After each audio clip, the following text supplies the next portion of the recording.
இலங்கை ஒலிபரப்பு கூட்டுத்தாபனம் தமிழ்ச்சவை 2 பொங்கும் பூங்குனல்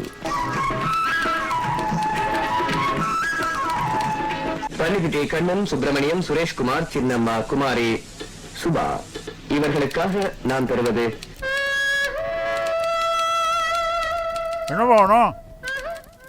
வணக்கம் சார். சனிக்கிழமை காலையில் வீட்டுக்கு வந்தேனுங்க. சனிக்கிழமை நான் ஊரில் இல்லையே. காலையிலே வந்தானுங்க. நீங்கள் கொடையை ரிப்பேர் பண்ணிட்டு இருந்தீங்க. ஓ வேளாண் தானே நீ? இல்லைங்க, காதர், டகர் போயிட் காதர். நீ வந்துருந்தியா? ஆமாங்க, வெளில சொன்னா ஐயா வீட்டில் வைப்பாருன்னு. யார் வெளில? அதாங்க ஏஜெண்ட் வெளில. இப்போ எதுவும் க்ரௌஷன் இருக்கலையாப்பா? தெரியுங்க, உங்களை பார்த்தா ஏதாவது தருவீங்கன்னு சொன்னார். உடனே ஏதாச்சும் பார்த்து கொடுத்தீங்கன்னா தேவலாங்க. ஷூட்டிங்லாம் ஒன்றும் ஆரம்பிக்கலையாப்பா? அதுக்கு இல்லைங்க, ஏதாவது ரோல் தருவீங்கன்னு சொன்னான். என்னப்பா ரோல் தர முடியும்? நீ காஸ்டியூம் டேரக்டர் இருக்காவிலையோ, அவராண்ட போய் உன்னுடைய விவரத்தை எல்லாத்தையும் சொல்லு. அவர் பார்த்து உன்னை கூப்பிடுவார். கொஞ்சம் பார்த்து பண்ணி கொடுங்க அண்ணா. சரிண்ணா. நீங்கள் பார்த்து சொன்னால் எதுவும் நடக்குங்க. சரி, நமக்கு நீச்சல் வருமோ? நீச்சலா? எனக்கு கொஞ்சம் கொஞ்சம் வருங்க. கொஞ்சம்லாம் தெரிஞ்சால் போகாதுப்பா. வருஷத்துலேருந்து ஆற்றுல குடிச்சு நீஞ்சி போகிற மாதிரி சீன். நீ அதுக்கு வராது. ஓ, எனக்கு டகர் ஃபைட் வருங்க. என் பேரே டகர் ஃபைட் காதருங்க. அது என்ன டகர் பாட்? டகர் ஃபைட்டுங்க. டகர் இல்லை டகர். டகர் டகர் டகர் ஃபைட்டை சொல்கிறியோ? நீ புலியோட சண்டை போடுவியோ? இல்லைங்க, புலி வேஷம் போடுவாங்க. புலி வேஷம் போடுறோண்ணா நீ? புலி வேஷம்லாம் சினிமாக்கு இருக்குப்பா. சரி, வெளில வரட்டும். ஏதாவது சான்ஸ் இருந்தால் சொல்லி அனுப்புகிறேன். நான் ரொம்ப நல்லா டகர் ஃபைட் பண்ணுவேங்க. நெஜ புலி மாதிரியா இருக்கும். நெஜ புலிக்கு நெஜ புலியோ கொண்டு வந்துடுவாங்களோ? இல்லைங்க, நான் செய்கிறது அசல் புலி மாதிரியா இருக்கும். வேண்டாம்ப்பா. பார்க்குறீங்களா? அப்புறமா பார்த்துக்கலாம். சும்மா பாருங்க சார். வேண்டாம் வேண்டாம். ஐயாலாம் புலியாட்டம் எங்கே பார்த்துக்கீங்கன்னு தெரியல. ஒவ்வொரு மகரத்துக்கும் நிமிஷானுக்கும் புலியாட்டத்தை நாங்கள் பார்த்தது இல்லையோண்ணா. நம்மளெல்லாம் வேற மாதிரிங்க. நெஜ புலி மாதிரியா இருக்கும்.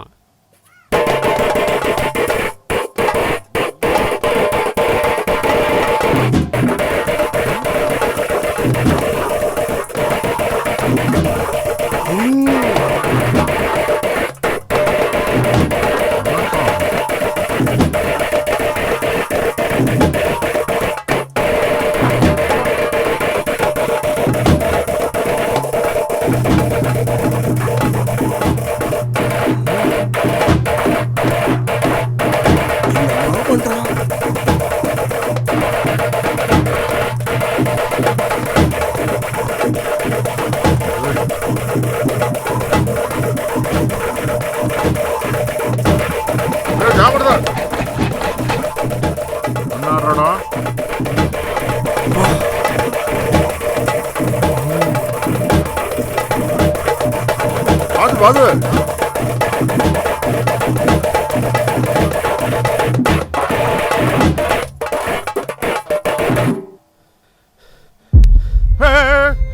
எழுந்துருப்பா, எழுந்துரு சொல்கிறேன்ல. உனக்காக எதாவது பண்ணுறேன்ப்பா, எதாவது பண்ணுறேன். சரி, எங்கே இருக்கு நீ? மிஸ் ஆகிப்பேட்லேருந்து வரேன் சார். ஆனால் எவ்வளோ நாள் அங்கே இருப்பேன்னு எனக்கே தெரியாது சார். ஏன்? இல்லைங்க, சம்சார வீட்டு பக்கமே வரக்கூடாதுன்னு சொல்லி வச்சிங்க. சம்பாரிச்சு எவ்வளவோ மாசம் ஆச்சு.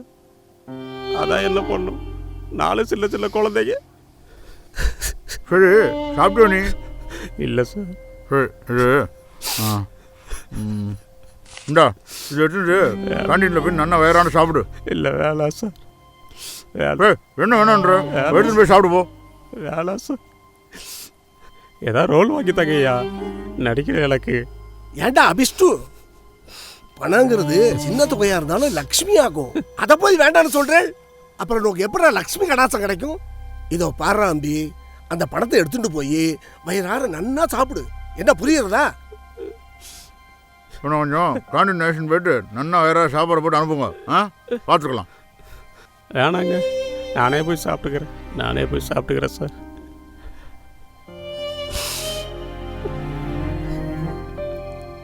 போயிட்டு வாப்பா.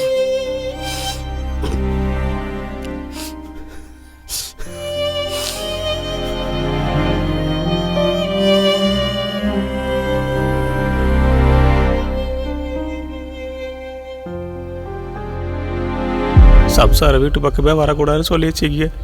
ஏதாவது ரோல் வாங்கி தங்கய்யா, நடிக்கிற எனக்கு. நான் ரொம்ப நல்லா டகர் பீட் பண்ணுவேங்க, நெஜ புலி மாதிரியா இருக்கும்.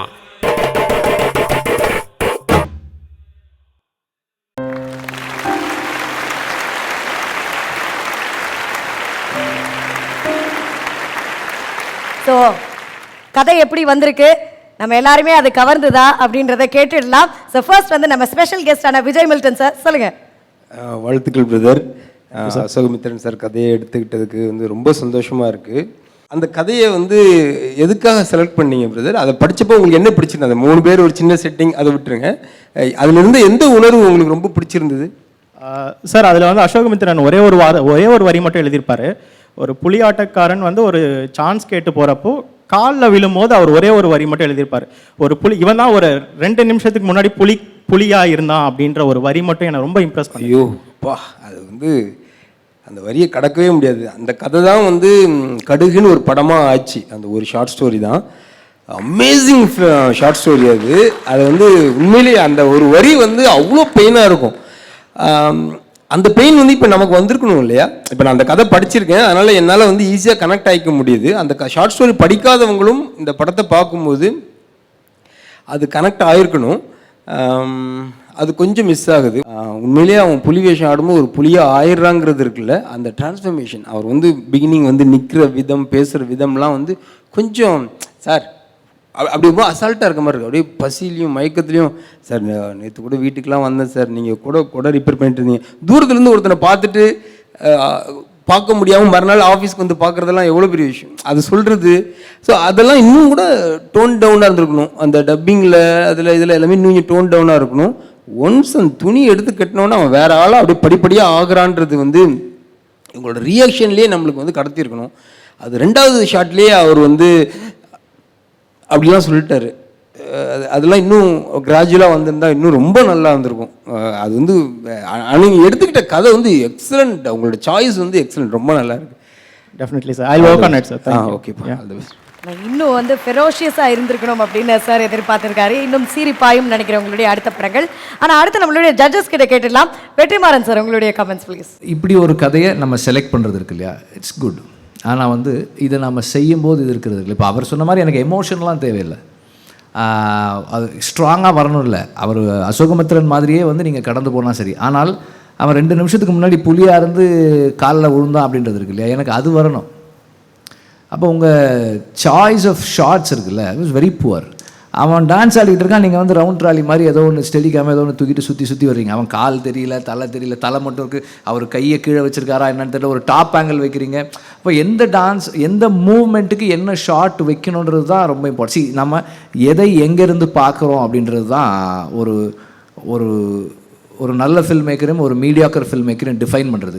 ஸோ நல்ல கண்டென்ட் மட்டும் நல்ல ஃபில்ம் மேக்கரை உருவாக்காது, ஃபில்ம் மேக்கிங் டெக்னிக் மட்டும் உருவாக்காது. அப்புறம் அதில் வந்து இன்னொரு டீட்டெயில் நான் பார்த்தேன். அது டீட்டெயிலாக இல்லை, என் கண்ணுக்கு டீட்டெயிலாக தெரிஞ்சுதான்னு தெரியல. அது எங்கே எடுத்தீங்க? அந்த ரூம் எந்த இடத்துல எடுத்தது சார்? இங்கே டிஆர் கார்டனில் எடுத்தோம். ஓகே, அந்த ரூமை நீங்கள் க்ளீன் பண்ணிவிட்டு எடுத்தீங்களா இல்லை அப்படியே இருக்கிறது உள்ள எடுத்தீங்களா? இல்லை, க்ளீன் பண்ணிட்டு தான் சார். ஓகே, அந்த டஸ்ட் நீங்கள் போட்டிங்களா தரையில்? ஆமாம் சார். எதுக்காக போட்டிங்க? இல்லை சார், ஆக்சுவலாக அந்த செட்டில் உள்ள லைட்ஸ் எல்லாம் வச்சுருந்த அந்த அதுக்கப்புறமா இருந்த மீன்ஸ் அந்த டஸ்ட் அப்படியே விட்டுட்டோம் கொஞ்சம். இல்லை, என்ன இன்டென்ஷன் அப்படின்னு கேட்குறேன். எதுக்காக அந்த டஸ்ட் அப்படியே விட்டீங்கன்னு கேட்குறேன். அந்த ரூமோட ஆம்பியன்ஸ் அப்படியே இருக்கட்டும்ன்றது. இல்லை இல்லை, ஓகே. இப்போ வந்து அந்த ரூமில் டஸ்ட் இருக்குன்னா எனக்கு ஒன்று புரியும். இவன் டான்ஸ் ஆடி தான் சுத்தமாகுது. இவன் டான்ஸ் ஆடுற இடம் சுத்தமாக இருக்குது, மற்றெல்லாம் அழுக்காக இருக்குது. அப்போ நான் இதை வந்து ஒரு விதமாக அண்டர்ஸ்டாண்ட் பண்ணிக்க முடியும்.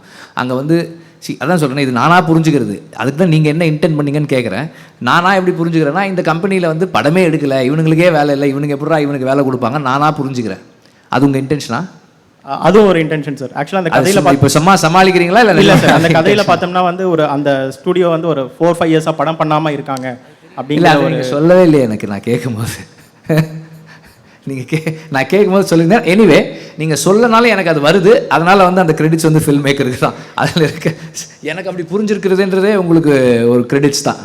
அதை நம்ம டினை பண்ணக்கூடாது. நான் இதை என்ன சொல்கிறதுனா, நிறைய குறைகள் சொன்னாலும் நீங்கள் தேர்ந்தெடுத்த கண்டென்ட்னால நீங்கள் வந்து எஸ்கேப் ஆகுறீங்க. That's my opinion. But still அந்த கண்டென்ட், உங்கள் காஸ்டிங், உங்கள் அந்த ஆர்டிஸ்டோட பெர்ஃபார்மன்ஸஸ் இதன் மூலமாக நீங்கள் வந்து எஸ்கேப் ஆகுறீங்க. அந்த டான்ஸை சரியாக கேப்சர் பண்ணாதது பெரிய crime. I'll work on it, sir. So அடுத்து வந்து நம்ம சேரன் சார் கிட்ட கேட்டுடலாம் யோர் கமெண்ட்ஸ்.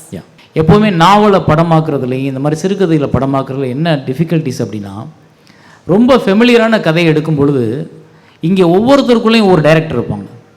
ஒவ்வொருத்தரும் ஒவ்வொரு விதமாக அதை கற்பனை பண்ணியிருப்பாங்க. அந்த கதாபாத்திரங்களை, அந்த கதாபாத்திரத்தோட தோற்றத்தை, அவங்க ரியாக்ட் பண்ணுறத, அவங்க டயலாக்ஸ் பேசுகிறத, அந்த காட்சிப்படுத்துதலுக்கு ஒவ்வொருத்தருக்குள்ளே ஒரு விஷுவல் இருக்கும். நீங்கள் அதையெல்லாம் பூர்த்தி பண்ணிங்கன்னா தான் இது பெஸ்ட்டாக தெரியும். அதையெல்லாம் பூர்த்தி பண்ணாத பொழுது அவங்களோட க்ரியேஷன் வந்து டாமினேட் பண்ணும்போது என்ன ஆகும்னா நம்மளது ரொம்ப சாதாரணமாயிடும். ஸோ இப்போ இங்கே உங்கள் திரைப்படத்துக்கு நேர்ந்த விபத்து என்ன அப்படின்னா, மிக பிரபலமான அந்த கதை, இங்கே உட்காந்துருக்க ஜட்ஜஸில் 2 பேருமே ஏற்கனவே அதை படிச்சிருக்காங்க. இவங்க 2 பேருமே பெரிய கிரியேட்டர்ஸ். இவங்களுக்கு அது வந்து ஒரு பார்வை இருக்குது அது மேலே. அப்போ அதை இப்படி பண்ணலையேன்ற ஒரு வருத்தம் தான் இப்போ வெளிப்பாடு. அப்புறம் இங்கே நடந்த விபத்து என்ன அப்படின்னா, கலைகள் வந்து மெதுவாக நல்ல கலைஞர்கள்லாம் அழிஞ்சிக்கிட்டு இருக்காங்கன்றது அந்த திரைக்கதைக்குள்ளே சொல்கிறோம். வேறு மாற்றங்களில் ஒரிஜினல் கலைஞர்கள்லாம் நம்மளோட நாட்டுப்புற கலைகள், நம்மளோட ஆதி கலைகள்லாம் அழிஞ்சிக்கிட்டு இருக்குன்றது சொல்ல வரோம். அப்போ இதை கம்பேர் பண்ணுறதுக்கு ஒரு சீன் முன்னாடி தேவைப்பட்டிருக்கும். ஒரு சினிமா கம்மின்னு காமிக்கிறீங்கன்றது எனக்கு லேட்டாக தெரியுது. அப்புறம் இந்த கடைசியில் வந்து அந்த புலி வேஷம் போடும்போது கம்பீரமாக அந்த நர்த்தனம் ஆடின ஒருத்தன் காலில் விழும்போது இல்லை அந்த பெயின் அந்த இடத்துல எவ்வளோ சஸ்டெயின் பண்ணணும் ஷாட், நீங்கள் எப்படி வச்சுருக்கணும், எனக்கு அது அந்த இடத்துல அது விளங்கப்படவே இல்லை. அசோக் மித்ரன் பெரிய ரைட்டர், அவங்க சொன்னோம் அந்த அந்த போகிற போக்கில் ஒரு பெயின் எழுதிட்டு போயிடுவார். அதை நீங்கள் காட்சிப்படுத்தும் பொழுது வரணும் இல்லையா, அது வரலன்றதான் இங்கே உள்ள குறை. அடுத்ததில் சரி பண்ணுவீங்கன்னு நினைக்கிறேன். கண்டிப்பாக சார். நன்றி. Thank you sir.